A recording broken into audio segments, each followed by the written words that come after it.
Salam damai, salam bahagia selalu untuk kita semuanya.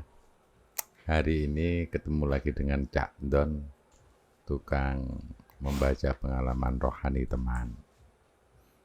Kita masih berada dalam buku konsep cabang dari RIM.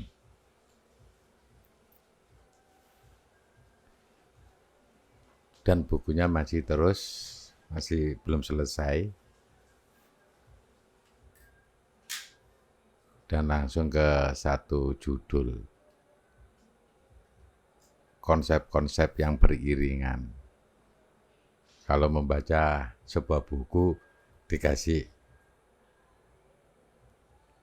sedikit demi sedikit, akhirnya kadang-kadang membacanya kelupaan untuk menggabungkan dengan yang kemarin. Tapi enaknya kalau sudah menjadi konten langsung bisa din ya. Tus cepat.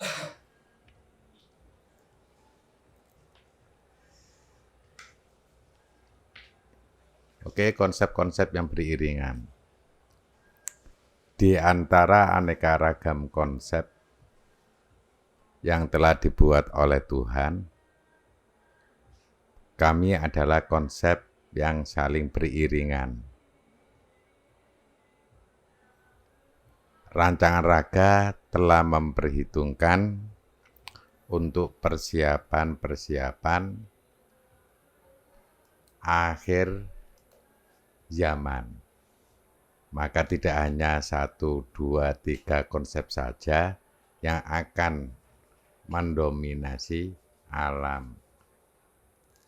Memang konsep-konsep Tuhan ini nggak tahu memang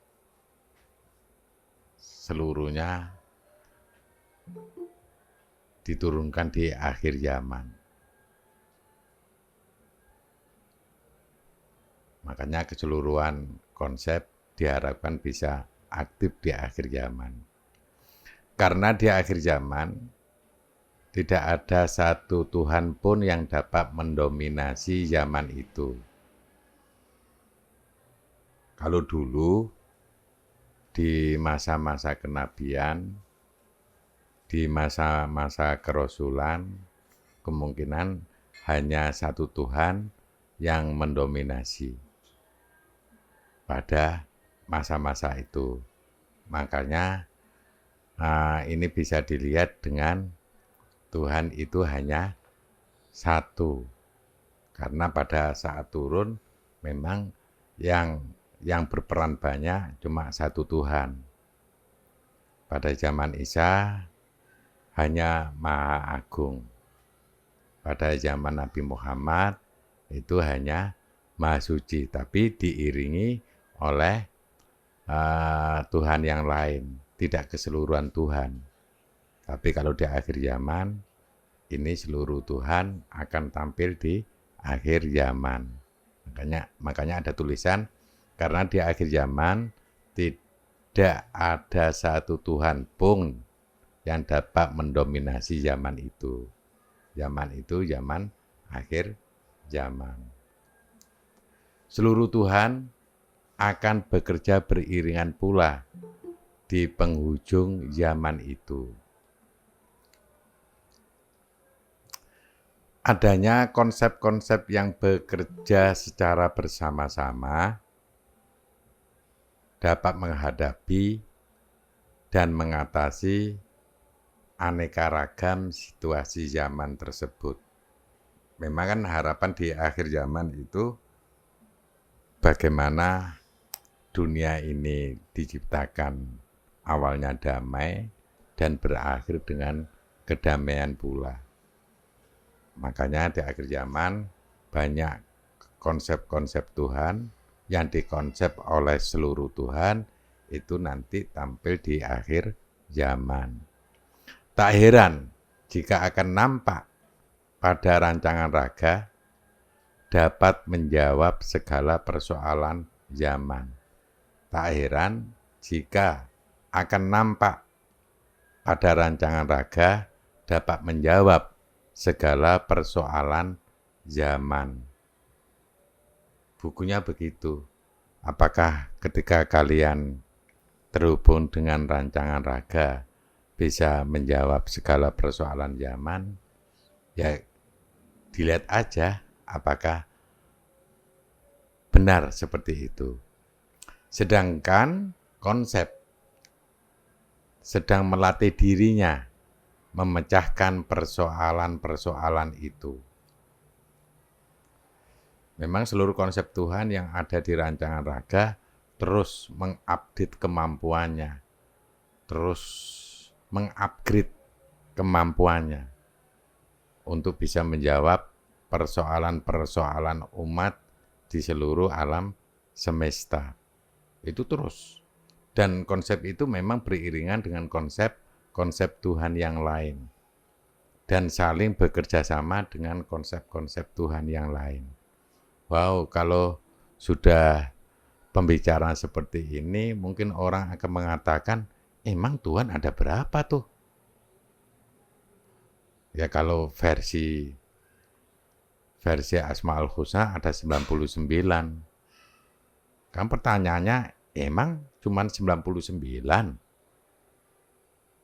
Ya bisa banyak kalau orang itu sudah melakukan perjalanan rohani.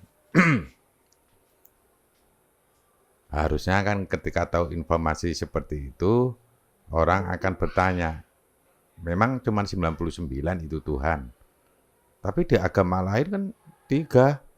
Tapi di agama sana ya juga 3. Ya itulah. Kalau kita hanya menerima buku-buku atau bahasa-bahasa Tuhan yang sudah diturunkan masa lalu.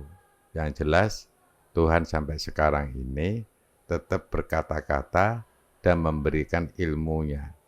Makanya ada di akhir zaman, maka banyak misteri yang akan terungkap di akhir zaman tersebut. Maka berbahagialah orang yang berada di akhir zaman.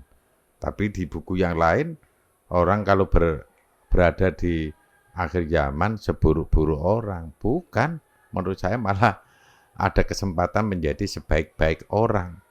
Karena di situ fasilitas Tuhan diturunkan di akhir zaman untuk membenahi konsep-konsep Tuhan yang sudah terlanjur difahami banyak orang yang sudah melenceng jauh.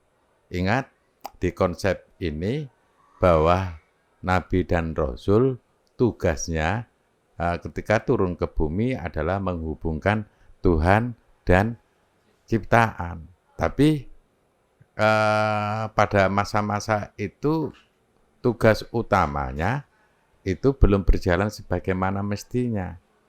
Mestinya hablum minallah ini terhubung dengan Allah, harus berjalan.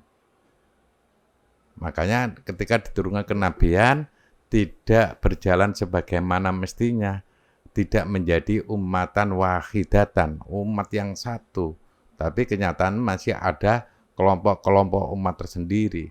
Ketika Islam datang, Hindu dan Buddha, Yahudi dan Nasrani itu tetap berada di kelompoknya masing-masing. Makanya ini satu tanda bahwa di kenabian ini harus ditutup. Kenapa? Karena tidak sesuai dengan estimasi Tuhan. Estimasi. Tidak sesuai dengan bayangan Tuhan. Harusnya mereka menjadi ummatan wahidatan, tapi itu tidak berhasil dengan baik. Makanya harus ditutup fase kenabian itu. Semua nanti dirancang bagaimana di akhir zaman bahwa tidak hanya satu Tuhan aja yang tampil di masa-masa kenabian itu. Tapi di akhir zaman harus seluruh Tuhan tampil. Konsepnya di akhir zaman, bahkan Tuhan tampil di akhir zaman. Tidak hanya konsepnya, tapi Tuhan akan tampil di akhir zaman. Informasi yang seperti ini belum tentu orang itu bisa menerima. Bagaimana Tuhan bisa tampil di muka bumi? Wong mau ketemu Musa aja itu di tempat yang tinggi, Ya, di Gunung Tursina, konon ceritanya begitu. Nabi Muhammad pun harus diangkat di Sidratul Muntaha. Kan belum ada kabar yang membuat umat itu yakin bahwa Tuhan akan tampil di muka bumi. Apakah nanti Tuhan akan tampil di muka bumi? Tergantung orang-orang di akhir zaman bisa mengaktifkan bagian dirinya Tuhan ya untuk terhubung kepada Tuhan. Itu tergantung orang-orang yang berada di muka bumi atau di alam semesta untuk mempersilakan Tuhan tampil di yang bukan wilayahnya. Karena setiap dimensi itu memang ada tatanan tersendiri.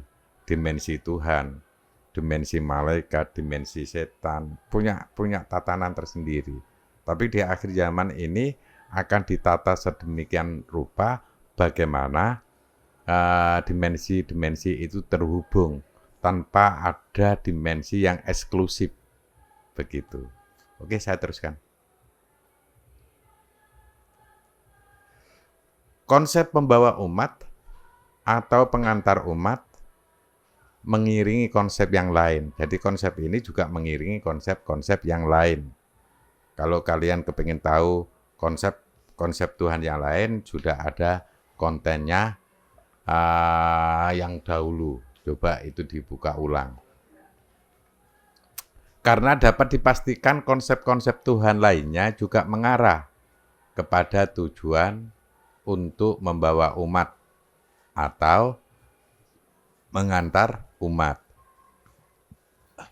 Selanjutnya, konsep-konsep akan mengisi powernya menuju perjalanan di masa depan. Selanjutnya, konsep-konsep akan mengisi powernya menuju perjalanan di masa depan. Akan banyak yang menanti umat di masa depan itu. Umat-umat yang datang di masa depan adalah umat yang terantar oleh konsep ini juga, konsep-konsep Tuhan yang lain. Jadi umat-umat yang terantar memang ya konsep ini juga bekerja sama dengan konsep yang lain. Artinya terantar kemana? Kepada Tuhannya.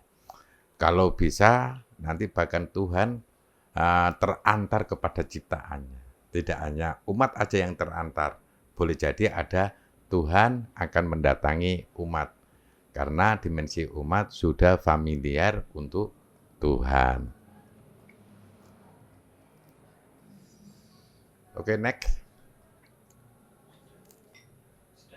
Oh, next. Konsep-konsep akan banyak yang mempengaruhi umat. Bahkan masa depan akan dipenuhi dengan suasana konsep tersebut. Tulisan bukunya seperti ini. Ada konsep-konsep akan banyak yang mempengaruhi umat. Bahkan masa depan akan dipenuhi dengan suasana konsep tersebut. Jadi ada konsep Tuhan yang ada di raga itu akan dikenal di akhir zaman. Nah, ini perubahan menuju ke sana, ini sudah mulai terjadi benturan-benturan antar agama.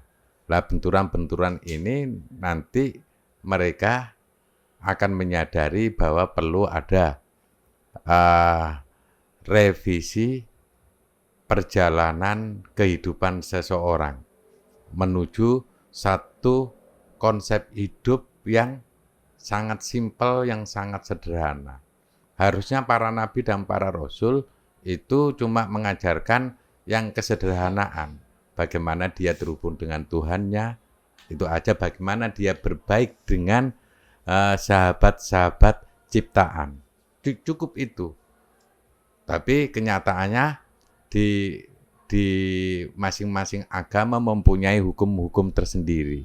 Harusnya itu sudah mulai ada revisi ulang bagaimana menjalani hidup itu sangat sederhana sekali. Maka setiap ciptaan harusnya terhubung dengan Tuhan, harusnya mengasihi sesama ciptaan. Itu aja kuncinya di agama. Menjalani setiap umat itu harus terhubung dengan Tuhan. Yang kedua, dia harus berkasih sayang kepada sesama ciptaan. Kalau ini berjalan yang sangat simpel ini, maka dunia ini akan menjadi damai. Ajarannya disederhanakan, seperti itu. Semoga poro alim ulama, poro pandait, pendeta, pandait, para para romo, itu mencoba menyederhanakan ajaran agama.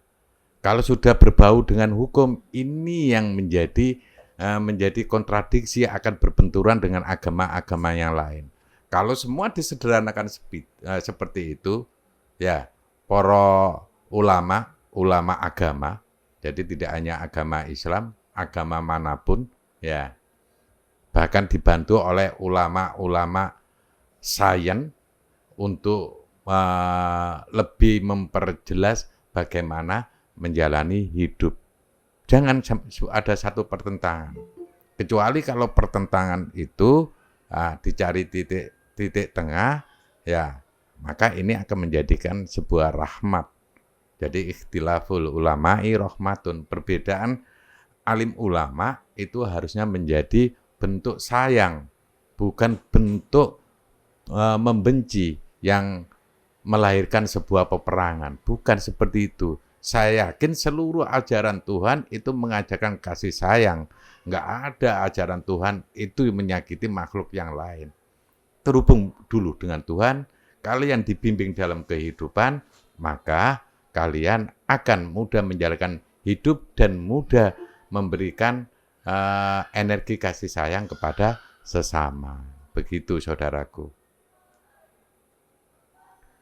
Kalau orang masih berbeda-beda, kurang menghormati pendapat orang lain, orang itu masih berada dalam perjalanan menuju kehidupan yang hakiki.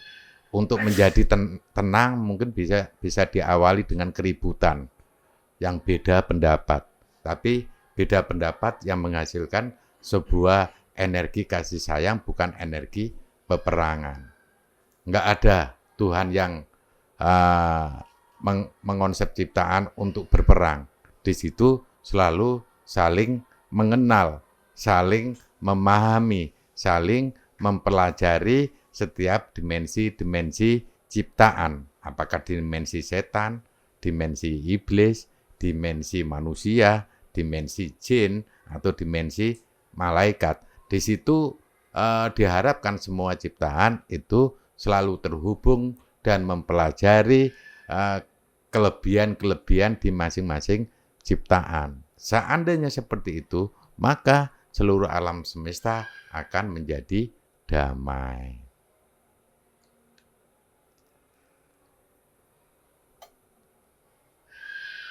Si ngomong ini kok sarjana apa ini? Ya sarjana alam gaib.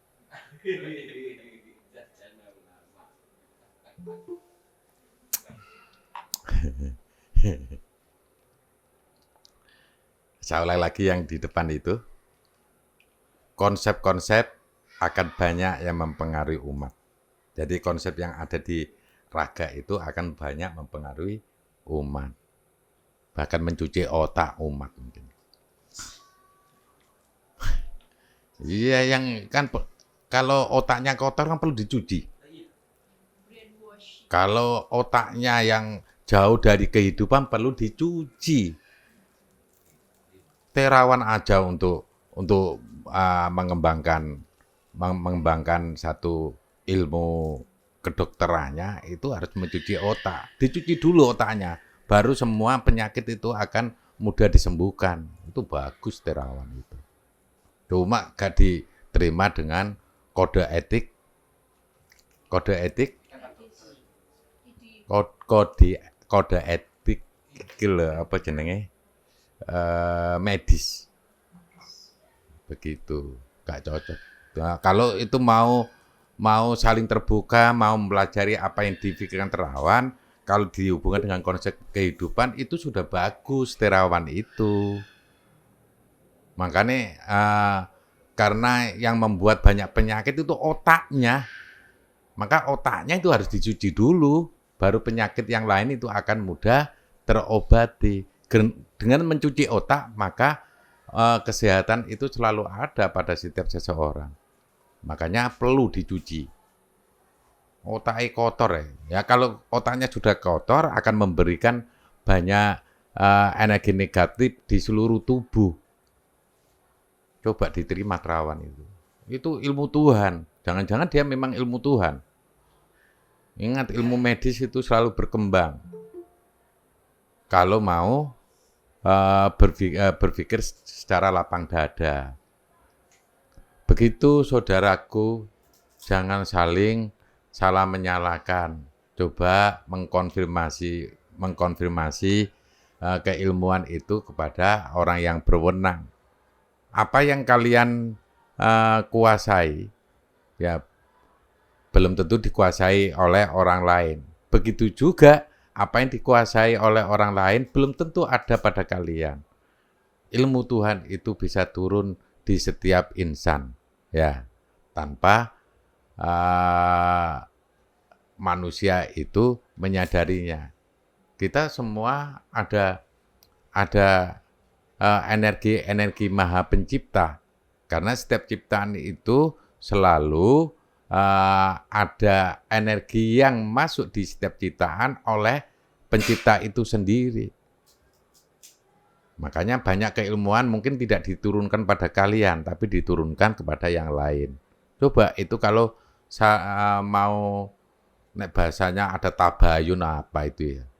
Ada yang mencoba saling konfirmasi, begitu saya yakin kamu akan mendapatkan sebuah ilmu yang banyak yang membuat dirimu itu bisa menjadi orang yang lapang dada. Sekarang misalnya kamu biasanya sempit dada dan sekarang kamu mencoba melapangkan dadamu, maka kamu sudah dicuci otak. Begitu. Kalau kamu tetap sempit dada, ya sudah sempitkan aja. Tapi kamu menyadari bahwa lapang dada itu enak, perlu dipraktekkan dalam kehidupan, berarti kamu sudah dicuci otak. Kan konsep yang lama yang sudah usang dan membuat kamu menderita, baru dikasih konsep yang baru dan membuat kamu menjadi orang yang terbebas, menjadi orang yang sehat, itu juga cuci otak, saudaraku. Padahal bari diwacanan Google ambek sapa mau, ambek arek. Akhirnya adewe gawe referensi kok Google barang. Teori padahal itu pendapatnya menungso. Tapi kadang-kadang kalau sudah kata-kata cuci otak, itu konotasinya negatif. Dicuci otak menjadi pengantin yang sudah disiapkan surga. Emang lo bisa mengkapling surga? Sampai menjanjikan orang itu masuk ke surga. Kenal Tuhan aja tidak. Kenal Ridwan cuma nama doang. Kok sudah mengatakan menjanjikan seseorang untuk masuk surga. Ya cuci otak yang kadang-kadang mencelakakan. Kecuali yang mendoktrin loh. Mendoktrin itu sudah kenal Tuhan. Saya sudah terhubung dengan Ridwan. Dan Ridwan bilang siapapun yang menjadi pengantin akan masuk surga. Kalau ada Ridwan begitu, saya tonjok mukanya itu. Tonjok itu kan macam-macam. Ya, Sritek, ya, tak kasih sifat kasih sayang. Jangan bilang begitu lagi. Begitu, dipikir tonjok itu, kadang-kadang ada istilah tonjok sudah dikonotasikan negatif. Tonjok, sifat kasih sayang. Wajahmu jangan marah-marah lagi. Jangan melampaui wewenang Tuhan. Mau saya bilang tonjok sudah hanya sebuah kata-kata aja dengan irama yang menggebuk itu sudah terpancing. Penista agama itu. Masa ada Ridwan mau ditonjok sama si apa itu? Si Cak Ndon itu.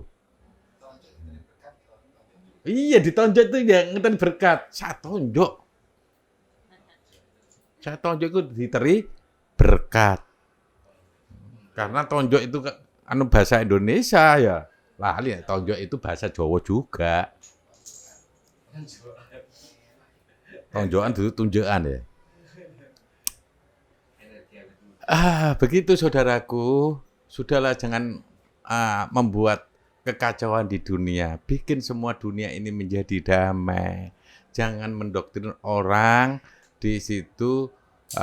Orang itu kamu janjikan yang kamu sendiri juga tidak tahu apa yang kamu janjikan.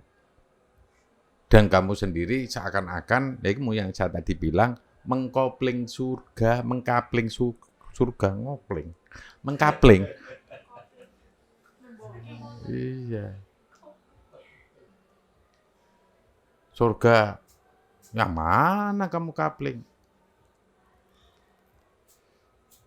Ayolah kita mengajak orang untuk selalu damai, selalu kasih sayang kepada semuanya.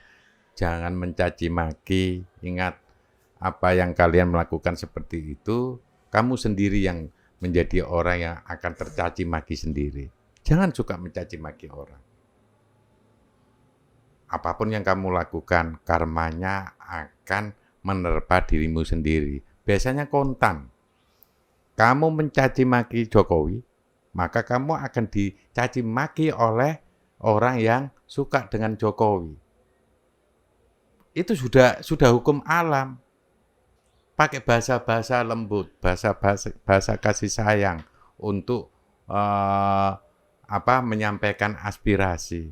Jangan sampai itu mengolok-olok. Ajaran agama juga mengajarkan jangan mengolok-olok. Boleh jadi orang yang kamu olok-olok itu lebih baik daripada kamu yang suka mengolok-olok. Orang melakukan perbuatan apapun kita nggak tahu isi hatinya. Jangan-jangan Jokowi juga orang yang selalu dibimbing Tuhan. Kalau orang itu selalu dibimbing Tuhan, kamu apa nggak musuhan dengan Tuhan? Walaupun kamu hafal Al-Quran. Kalau rohanimu belum aktif, jangan pernah menjustifikasi seseorang itu salah dan benar. Karena salah dan benar itu milik Tuhan. Bukan milik kalian, bukan milik MUI. Bukan. MUI itu bukan lembaga ketuhanan. Tapi lembaga kemasyarakatan. Ya kan? Saya bilang, MUI bukan lembaga ketuhanan. Tapi MUI itu lembaga kemasyarakatan. Kadang-kadang saya ngomong begini sudah salah paham. Memang kan begitu, bukan lembaga ketuhanan. Belum ada ceritanya kalau MUI itu lembaga ketuhanan. Tapi akhirnya orang-orang yang masuk di MUI, sebagian sih sok Tuhan.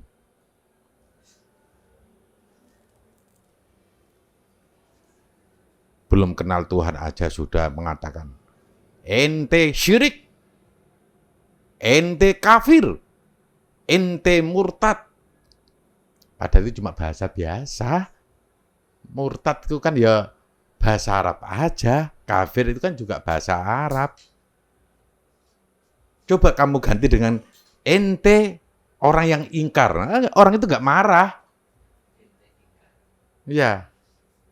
Ente orang yang ingkar nggak akan marah. Tapi kalau ente orang kafir, soal kafir itu sudah bahasa wow.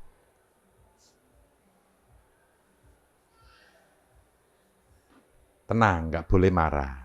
Kita harus tetap kasih sayang. Nggak boleh, orang-orang itu. Nggak boleh. Ya sudahlah, kita tetap kasih sayang kepada semuanya. Kalian yang ada di MUI, kalian adalah saudaraku. Kalian yang ada di kabinetnya Jokowi, kalian adalah saudaraku. Kalian yang berbeda pendapat kepada yang lain, kalian adalah saudaraku.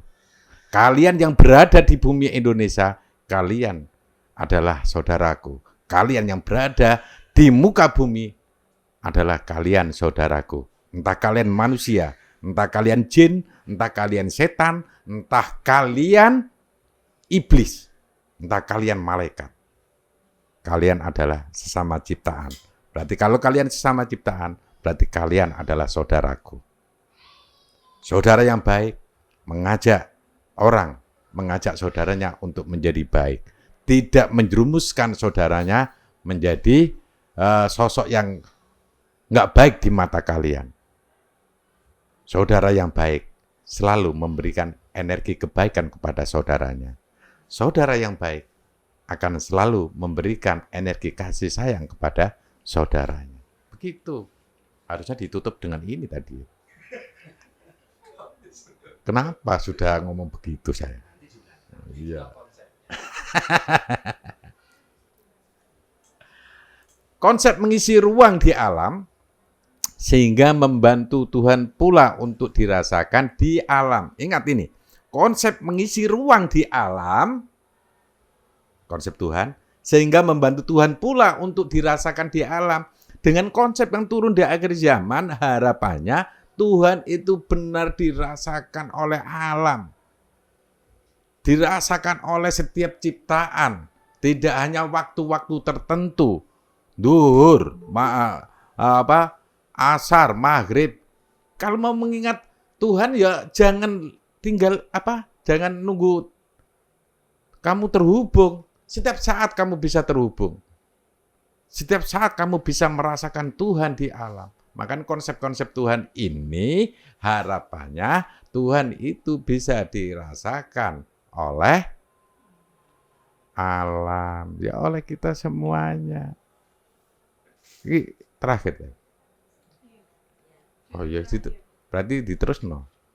Begitu konsep, salah satu konsep Tuhan, cabang Raja Imam Mahdi.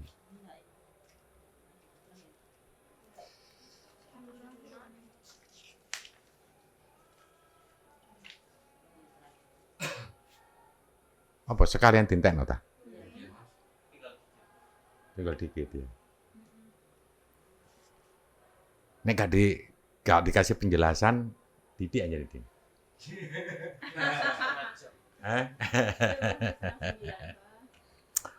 Oke, judul berikutnya. Maaf saudaraku kalau ada yang menyinggung hati kalian yang hatinya masih kotor. Saya merasa bersalah itu kan, ada salah kan artinya hatinya kotor ini. Ya maaf. Semoga kalian memaafkan. Kalau kalian mau memaafkan saya, berarti kalian sudah dimasuki oleh energi kasih saya. Karena saya bilang begini ini, berarti saya itu dengan dasar watawasobil haqi, watawasobil sober. Saling menasihati dalam hal kebenaran dan kesabaran. Makanya saya ngomong ini, ayo mencoba kita mencari titik kebenaran yang dengan sangat simpel sekali. Jangan diulet-ulet. Apa bahasanya? Dibikin rumit. Jangan. Umat itu butuh kesederhanaan, gak butuh dilihat itu orang itu pinter. Kalau menurut hadis, kalau menurut Al-Quran, Al-A'raf, seperti ini. Kalau menurut surat Yohanes, surat Matius, seperti ini. Sudah cari-cari bahasa-bahasa Tuhan yang membuat kita ini damai. Jangan mencari satu ayat-ayat yang kamu sendiri yang belum memahami dengan seutuhnya. Dan kalau membuat kamu itu sama yang lainnya, cari bahasa Tuhan yang membuat dirimu damai dan mendamaikan orang di sekelilingmu. Itu kalau belajar agama. Tapi yang penting terhubung dengan Tuhan dulu. Begitu. Gemes. Gemes sih nggak baik sebenarnya.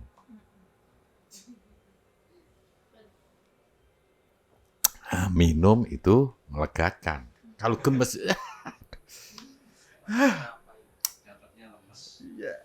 gemes dapatnya lemes.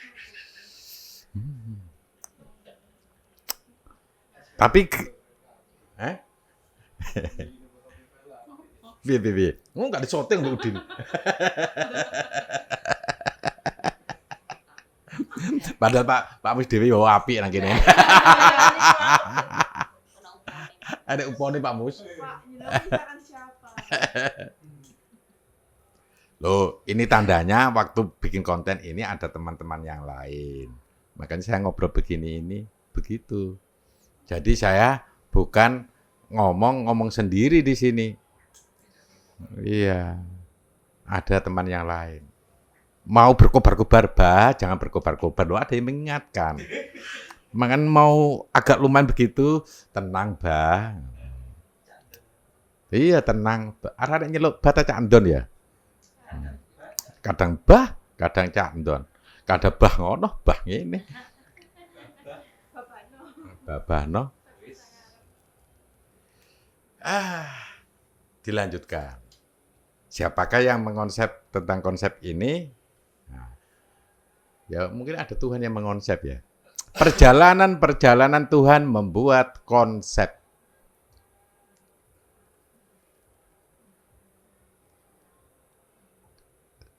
Masing-masing Tuhan mempunyai sebuah cerita dan kisah. Ya, masing-masing Tuhan mempunyai sebuah cerita dan kisah tentang pembuatan konsepnya. Tuhan membuat konsep, ada yang sebab karena sebelumnya Tuhan telah mempunyai rencana. Jadi ada yang membuat konsep karena sebelumnya Tuhan mempunyai rencana. Ada pula dengan datangnya rancangan raga. Tuhan baru memunculkan sebuah ide atau rencana itu. Kadang-kadang Tuhan seperti itu. Dia sudah mempunyai konsep sebelumnya, tapi ada yang Tuhan baru ada rancangan raga mau diturunkan di akhir zaman, baru membuat konsep. Itu pun karena berita dari Maha Pencipta, agar masing-masing Tuhan membuat konsep pada rancangan raga yang akan diturunkan pada akhir zaman. Pada konsep membawa umat atau pengantar umat adalah konsep yang dikembangkan melihat perkembangan yang terjadi pada masa-masa sebelumnya. Nah, itu ya, pada masa-masa sebelumnya. Jadi pada konsep membawa umat atau pengantar umat adalah konsep yang dikembangkan melihat perkembangan yang terjadi pada masa-masa sebelumnya. Karena pada masa-masa sebelumnya, pada masa kenabian, ternyata yang tadi yang saya bilang tidak menjadi umatan wahidatan, akhirnya ditutup masa-masa kenabian. Nah, Tuhan mau membuat satu konsep di akhir zaman, konsep Tuhan yang bersifat kolosal, yang bersifat masa-masa sebelumnya itu diperbaiki pada akhir zaman kelak. Ya, ada yang punya ide-ide seperti itu. Kadang-kadang ide-ide itu ada sebelum memang ada rancangan raga. Memang nanti ada rancangan raga yang turun di akhir zaman untuk menampung seluruh konsep Tuhan agar berjalan sebagaimana mestinya dan memperbaiki kesalahan-kesalahan masa lalu. Kan ada kesalahan masa lalu, berarti kemungkinan ada kesalahan masa lalu Tuhan pada masanya, ya lebih salah lagi diterjemahkan sama umatnya yang berbeda, tidak seperti kemauan Tuhan. Maka di akhir zaman semuanya akan diperbaiki, lebih disederhanakan. Makanya ketika menjalani kehidupan itu cukup ada dua yang saya sampaikan. Terhubung dengan Tuhan, dengan sesama ciptaan, harus penuh dengan kasih sayang. Oke, next. Sebutlah Tuhan Maha Pemberi kabar. Jadi yang konsep ini adalah Tuhan Maha Pemberi kabar. Dia salah satu Tuhan yang banyak mengetahui tentang kehidupan atau kekurangan di masa lalu. Ini sering menganalisa, sering mengamati kehidupan di masa lalu. Tuhan pemberi kabar sebenarnya dia juga Tuhan pencari kabar. Ya, kalau memberikan kabar sadurunge ya harus mencari kabar. Dia mengetahui banyak kabar tentang para petugas Tuhan yang mendapat perintah Tuhan untuk menghubungkan Tuhan kepada umatnya. Jadi memang petugas-petugas itu awalnya menghubungkan Tuhan kepada umatnya. Juga mencari kabar itu dari petugas-petugas sebelumnya.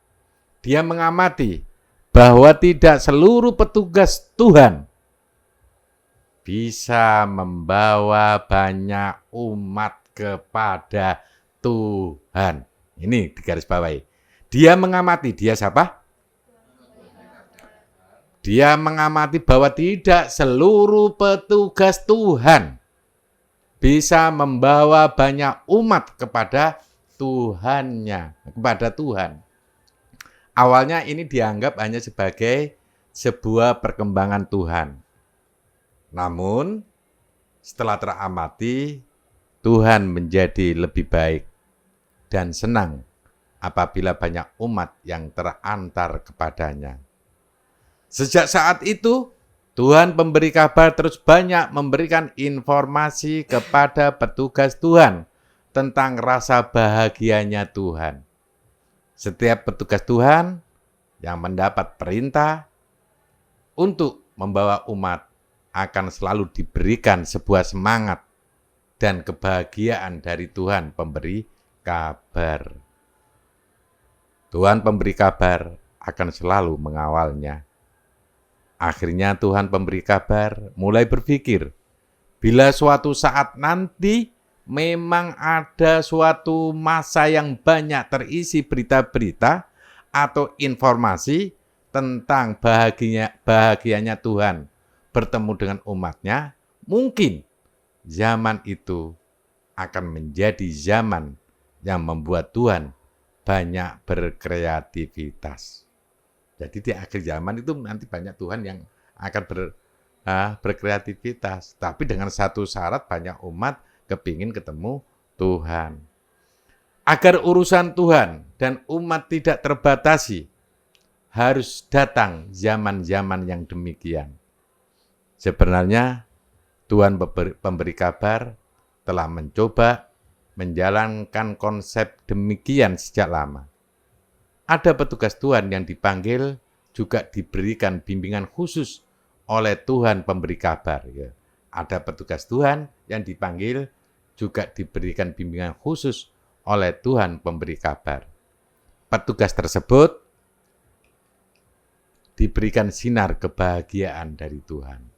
Makanya para nabi itu masih sengsara, ternyata dia diberi sinar kebahagiaan. Ada nabi yang mengalami yang dikasih julukan ulul azmi. Ya, ketabahan dalam menghadapi cobaan. Itu. Makanya ternyata di sini setiap nabi diberi sinar kebahagiaan. Enggak tahu. Yang Yunus itu kan akhirnya kan ada kesedihan baru dikasih sinar, terlambat ngasih sinar kebahagiaan. Laren dimplosik sampai paus. Baru nang kono dhek ngomong ya hayyu ya qayyum. Nah, gitu. Dungane Nabi Yunus. La ilaha illa anta. Nah, pada waktu itu mungkin baru dikasih sinar kebahagiaan. Laren pujian. Akhirnya sering dilagokno nane pondok pesantren, terutama pondok pesantren Denanyar. Masih seperti itu ya? Di Denanyar ya? Iya, oh rata-rata. Wah, itu. Itu harusnya ketika membaca itu harus ada sinar kebahagiaan. Tapi wong jenenge kate salat akeh utange ya. Masih ya kaya koyum mudun teko wis tanggale bingung. Hilang begitu saja sinar kebahagiaan itu. Akhirnya ya kayumu ya kayuku. Iku kan ana sing ndonga ngono ya kayumu ya kayuku ya kayumu ya kayuku. Wis kebu-kebuan Kayumu, kayuku itu berarti gebuk-gebukan. Iku jenenge ya kayumu, ya kayuku, ya kayumu, ya kayuku. Gebuk-gebukan. Saat petugas tersebut turun dan menghadapi umat, ternyata saat itu petugas Tuhan belum dikatakan dapat menguasai masa tersebut. Saat petugas tersebut turun dan menghadapi umat, ternyata saat itu petugas Tuhan belum dikatakan dapat menguasai masa tersebut. Walaupun banyak yang telah dibimbing, saat itu menurut Tuhan pemberi kabar telah ada suatu perkembangan. Ternyata seketika terdapat rancangan raga. Tuhan pemberi kabar hanya melanjutkan apa yang telah dia lakukan sebelumnya. Jadi sebelumnya berarti Tuhan pemberi kabar ini membuat satu konsep ya. Satu konsep tersendiri bagaimana setiap petugas Tuhan itu bisa membawa umat lebih banyak menuju Tuhan. Berarti di sana nggak lebih banyak. Akhirnya ya banyak umat yang nggak baik-baik. Ya, karena nggak semua umat itu terbawa kan. Contoh ya tadi yang sudah saya jelaskan. Ketika turun Islam ternyata tidak menjadi Islam semuanya. Tetap ada Yahudi, ada Nasrani. Konon ceritanya kalau di perbandingan agama kan ini termasuk agama langit. Agama samawi. Kalau Hindu Buddha itu kan agama ardi, agama bumi yang terlahir dari bumi. Padahal yang dikatakan agama ardi lebih tahu tentang langit daripada agama langit. Ya enggak sih? Orang Hindu, orang Buddha malah lebih tahu tentang langit. Tapi yang agama langit tidak tahu banyak tentang langit. Yang tahu banyak tentang bumi malah. Kok bisa kebalik begitu ya? Ya nggak tahu, karena terlahirnya dari bumi akhirnya mencari sesuatu yang di langit. Karena dari langit nggak perlu mencari sesuatu yang di langit. Akhirnya kebanyakan malah kejadiannya urusan bumi aja, bukan urusan Tuhan. Ya, sing enek halal haram. Nah, itu kan urusan bumi. Berani bayar berapa kamu? Sudah, nggak perlu saya omongkan. Ada. Halo MUI. Saya memanggil MUI, bukan kalian yang ada di MUI. Halo MUI, saudaraku. Tapi mereka yang di dalamnya mesti saudaraku juga ya. Oh iya, yang ada di MUI saudaraku, segera sadarlah kalian bukan Tuhan. Kalian adalah ciptaan. Jangan diambil wewenang Tuhan. Halo, saudaraku, saya kasih senyum aja. Semoga senyum ini membuat kalian sadar, tidak makin membuat kalian getem-getem. Dan nggak mungkin kalian membuka channel ini. Makanya saya berani ngomong begitu. Soalnya saya bukan siapa-siapa. Oh, arek embongan ngomong paling guys. Gak usah dirungokno. Iku paling siji loro ambek Gus Jakpar ya. Ampun nek Gus Jakpar delok. Ya engko saudaraku, halo padha gendenge paling ngono. Iya. Ya kalau nek gendeng kok enak, bebas hukum. Jakpar ngomong apa kan santai. Nanti ada Jakpar, gak teko-teko ya. Par, nek wis seru gue be awakmu maca ndang rene par. Ya, tenteni Mas Joko. Lho apa blakar-blakar rono rek mau? Ya gak mungkin paham wong-wong. Hanya orang yang agak mempunyai hati gila aja yang akan paham tentang ini. Ternyata seketika terdapat rancangan raga, Tuhan pemberi kabar hanya melanjutkan apa yang telah dia lakukan sebelumnya. Dia hanya ingin memberikan sinar kebahagiaan kepada rancangan raga. Oh, rancangan raga dikasih sinar kebahagiaan. Makanya dia selalu bahagia.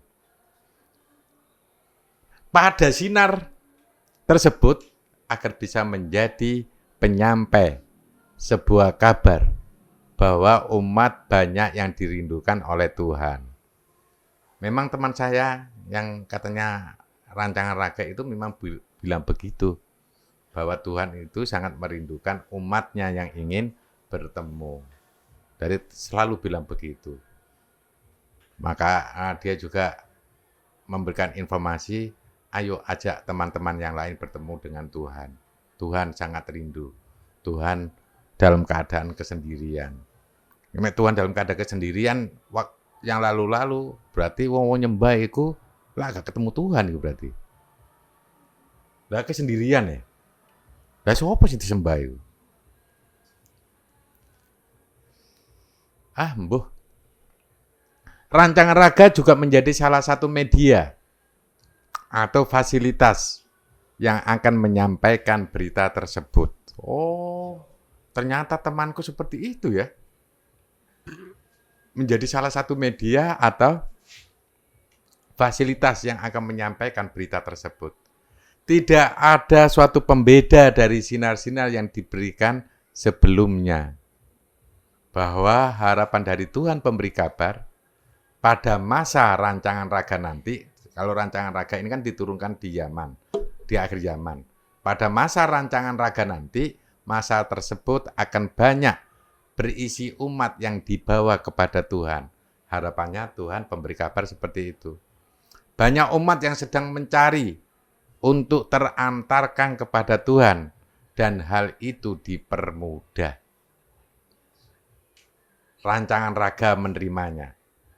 Menurut Tuhan pemberi kabar, kemudian justru dialah yang diberi kabar oleh rancangan raga. Rancangan raga memberi kabar bahwa rancangan raga adalah fasilitas untuk umat dan Tuhan. Sinar yang dititipkan kepada rancangan raga nantinya akan diteruskan kepada alam tersebut. Sinar tersebut membantu energi pada raga. Sehingga seluruh isi yang ada pada raga nantinya akan mendapatkan sinar itu juga. Sinar ini akan memperkuat berjalannya konsep Tuhan yang lain. Bisa dikatakan, setiap konsep Tuhan yang bekerja nantinya, lapisan luarnya akan terasakan hawa atau energi dari konsep Tuhan pemberi kabar. Berarti kamu berada di rancangan raga itu, ya terasakan satu hawa atau energi dari konsep Tuhan pemberi kabar. Dengarkanlah kabar alam semesta. Semua agar mendengar kabar ini. Rancangan raga telah hadir agar kalian tetap berada pada posisi kalian. Dan kalian semua mengiringi raga. Kalian semua yang ada di alam semesta ini, setelah menyaksikannya sesuai dengan kesaksian masing-masing, selanjutnya kalian akan mendapati konsepku. Persiapkan kalian untuk diantar bersama-sama menuju kepada Tuhan. Selanjutnya menjadi kewenangan Tuhan untuk menjadikan kami seperti apa. Sepertinya jika memang usaha ini benar-benar akan berhasil, kalian akan singgah kepada kami sebentar. Dan selanjutnya kalian akan melanjutkan perjalanan. Perjalanan setelah menuju ke Tuhan. Akan ada perjalanan lagi yang lebih mudah dan lebih dekat. Kemarilah, akan kami tunjukkan jalannya.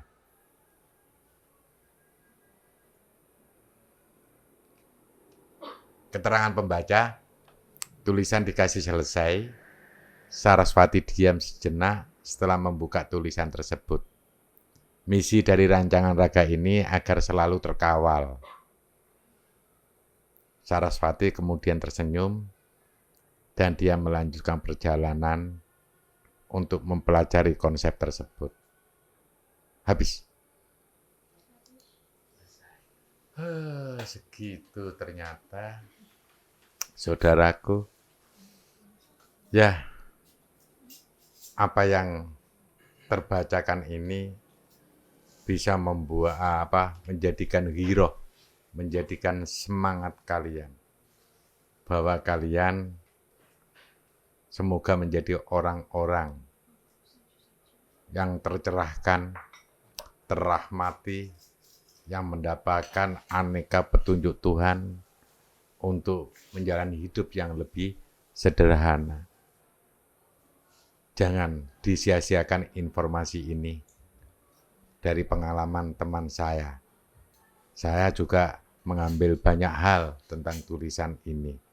Akhirnya banyak menyadarkan saya agar selalu bersama dengan Tuhan, untuk selalu berada di bimbingannya, dan selalu terhubung dengan ciptaan-ciptaan untuk menebarkan sifat kasih sayang kepada semuanya tanpa pandang bulu lebat, bulu tipis, dan tanpa ada bulunya. Saya akan selalu terhubung dengan mereka untuk menebarkan kasih sayang. Salam damai, salam bahagia selalu.